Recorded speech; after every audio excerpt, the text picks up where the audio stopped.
जय जय सीताराम। प्रभु के कृपा भयो सब काजो, और जन्म हमारे सुफल भाया जो। सबसे पहले तो हम भगवान के कृपा का अनुभव करें। हमारे धमनियों में जो सांस चल रही है, ये भी भगवान की कृपा है। अन्न जल हमको मिल रहा है, ये भी भगवान की कृपा है। हमको फल फूल मिल रहा है, ये भी भगवान की कृपा है। सूर्य चंद्रमा का प्रकाश मिल रहा है, ये भी भगवान की कृपा है। पाप आत्मा पुण्य आत्मा सबके ऊपर भगवान की कृपा है।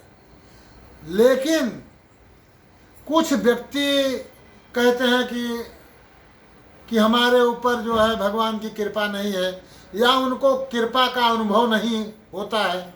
इसका मैं एक सटीक उदाहरण देता हूँ। जैसे बरसात हो रही है, आंगन में एक पात्र रखा हुआ है, उसका सीधा मुंह है। तो जो सीधा मुंह है, एक पात्र औंधा उल्टा रखा हुआ है, तो जिसका मुंह सन्मुख है, सीधा है, उसमें तो भगवान के बरसात का जल पूरा भर जाएगा। लेकिन जो उल्टा है, चाहे जितना बरसात हो, चाहे जितना बरसात हो, उसमें एक बूंद भी जल नहीं जाएगा। वैसे जो जीव भगवान के सन्मुख हैं, वो तो कृपा से भर जाते हैं, सराबोर हो जाते हैं, और दूसरे को भी सराबोर कर देते हैं। लेकिन जो भगवान से विमुख हैं, जिनका मुख विषयों की तरफ है, कंचन कामनी के तरफ है, वो कृपा का अनुभव नहीं कर पाते हैं। ब्राह्मण संत सतगुरु क्या करते हैं? जिनका मुंह संसार की तरफ है, विषयों की तरफ है, कंचन कामनी के तरफ है, उनका मुख जो है भगवान की तरफ कर देते हैं, और वो भी लबालब भर जाते हैं। और भगवान राम कहते हैं कि सन्मुख होई जीव मोहि जबहि, सन्मुख होई जीव मोहि जबहि, और जन्म कोटि अघनाशय तबहि। पहला सूत्र। दूसरा सूत्र, हम जीवन में किसी को दोष न दें। किसके जरिए हमको ये तकलीफ मिल रही है, उसके जरिए हमको तकलीफ मिल रही है। कोई किसी को न सुख देता है, न किसी को कोई दुख देता है। हर व्यक्ति अपने कर्मों से अपना भाग्य का विधाता है। तो जो कोई भी व्यक्ति सुख दुख पाता है, अपने ही कर्मों के कारण सुख दुख पाता है। लेकिन हम जो है दूसरे को दोष देते हैं। इससे क्या होता है? ये बहुत बड़ा दोष उत्पन्न हो जाता है। शास्त्र कहता है कि जो कुछ भी हमको मिलता है, वो हमारा किया हुआ कर्म का ही फल है। काहुन को सुख दुख कर दाता, काहुन को सुख दुख कर दाता, और निज कित कर्म भोग सब भ्राता। हर व्यक्ति अपना अपना कर्म भोगता है। और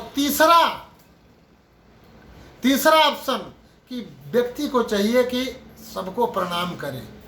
जो प्रणाम में है, अगर उनको आप प्रणाम नहीं करेंगे तो बहुत दोष लगता है।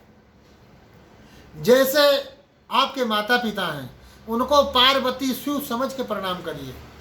अपने माता पिता को राधा कृष्ण समझ के प्रणाम करिए। अपने माता पिता को सीताराम समझ के प्रणाम करिए।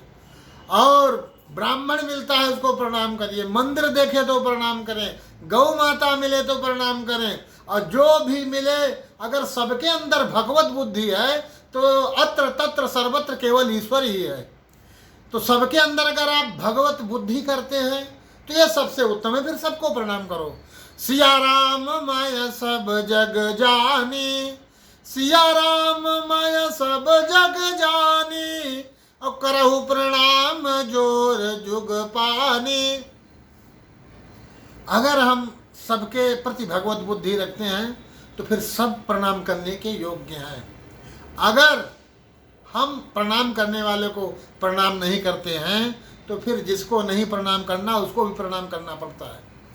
जैसे आप कोई आदमी बिना टिकट रेलवे पे बैठ गया, फिर माता पिता को प्रणाम नहीं करेंगे, सेठ जनों को प्रणाम नहीं करेंगे, गुरुजनों को प्रणाम नहीं करेंगे। अब ट्रेन पे बैठे हैं तो टिकट नहीं लिए, टीटी से बोलते हैं साहब हमको माफ़ कर दीजिए, मैं टिकट लेना भूल गया। टीटी कहता चुप खड़े रहो सीधे, बार बार पैर छूते हैं, सर माफ़ कर दीजिए। अगर आप प्रणाम करेंगे तो 4 चीज़ आपका ये बढ़ जाएगा। भागवत में आया प्रणामो दुख समना, प्रणाम से सारा दुख समन हो जाता है, खत्म हो जाता है। और मनुस्मृति में आया है, अभिवादन शीलस्य नृत्यम वृद्धोपसेविना चत्वारि तस वर्धन्ते आयु विद्या यशो बलम।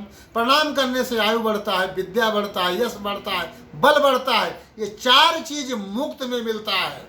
और एक दिन आदमी अपने स्वरूप को प्राप्त कर लेता है, उसके ऊपर भगवान की विशेष कृपा हो जाती है। ये 3 सूत्र जीव अपनाएं। जय जय सीताराम।